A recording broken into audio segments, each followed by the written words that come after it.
to Craftmas. We are on ornament 19 out of 24 ornaments. If you missed any of the previous ornaments, definitely check the description down below. And I have a playlist link down there so that you will be able to catch up on all of the other ornaments, as well as some shopping codes if you're doing some last minute Christmas shopping. And yesterday we did a folded star tutorial. Today we are doing a folded Christmas tree tutorial. So let's jump on in and make this fun ornament.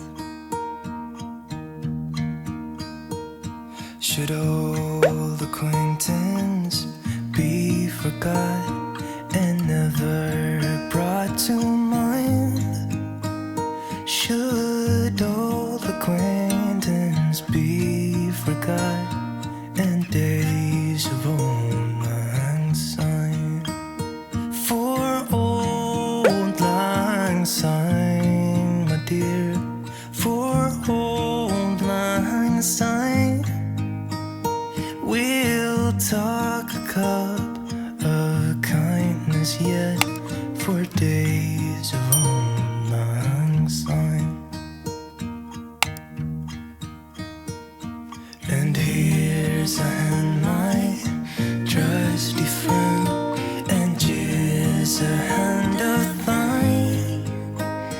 We'll talk a cup of kindness yet for old lang syne.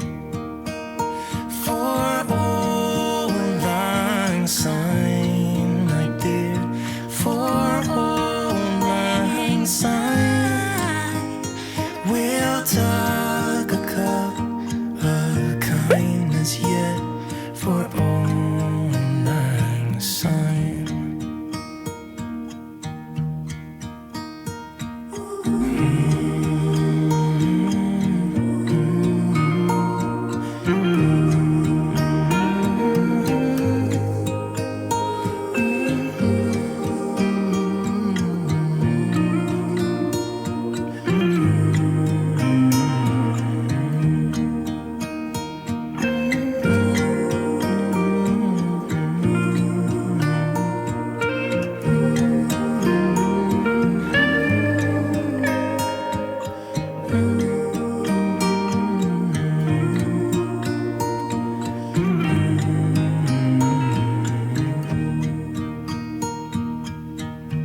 So what do you think? Will you make a folded Christmas tree tutorial? If you're doing any last minute Christmas shopping, may I suggest gifting some of these lovely Christmas ornaments to your friends? And of course, if you're doing some online Christmas shopping, check my description down below. I'll see you next time. Bye for now.